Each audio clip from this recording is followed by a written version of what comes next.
Back in 1990, Strangeways prison was taken over by hundreds of prisoners. It was all over the news at the time, and I'm sure many of you remember the scenes of the dozens of prison inmates that had taken to the rooftops. 2 people lost their lives, and there was over £60 million worth of damage done. At the time, the prisoners said that it wasn't so much the environment that they were protesting about, but the alleged physical brutality by the prison officers, together with the lack of proper toilet facilities and being locked in their cells 23 hours a day. The protest, which lasted a total of 25 days, left the prison authorities a lot of questions to answer, and as a direct result of this riot, there were many radical changes made to the prison system, and Strangeways was rebuilt at a cost of £90 million and renamed HMP Manchester. Alan Lord became a key figure during the riots and even negotiated with authorities during the siege. After he was captured by a snatch squad, it signaled the beginning of the end of the rooftop drama.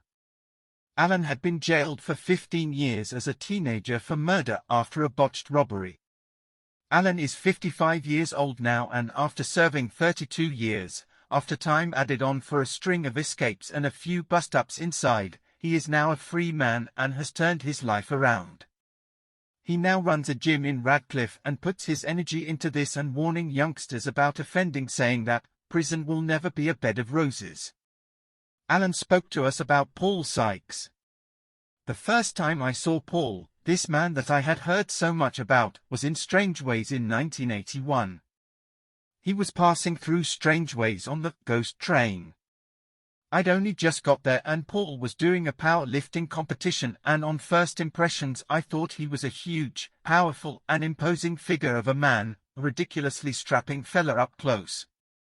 The main thing which struck me looking at him was his aura and just how animated he was. He was very outspoken that day. He was a man who spoke his mind, there was no doubt about that. After the powerlifting competition, which of course Paul won, a prison officer wanted to present the trophies, but Paul pushed his way to the front and told him in no uncertain terms that he would be presenting the trophies, no one else. I could tell people were taken aback by his brazen attitude, but nevertheless he got his own way and presented the trophies that day. He lifted weights all the time, and I saw him get bigger with every day that passed. He was of course alcohol-free, and he was eating quite well, so was looking every inch of the icon that he had become with other inmates. I would see Paul passing through various prisons as the years went by, and I was later to bump into him at the back end of the 1980s in Franklin Prison in the dispersal unit. The last time I was in prison with Paul was in 1997 in Woodhill Nick in Milton Keynes. By then Paul was 51 years old. Paul just wanted some peace and quiet, and he struggled with all the noise that there was on a night.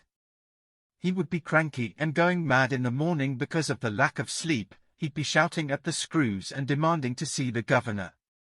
He would get in to see the governor and run his mouth off, screaming that he should have control of his prison. Then he'd get placed on report and sent down to the block. He really did struggle in those later years. Prison was just too busy for him.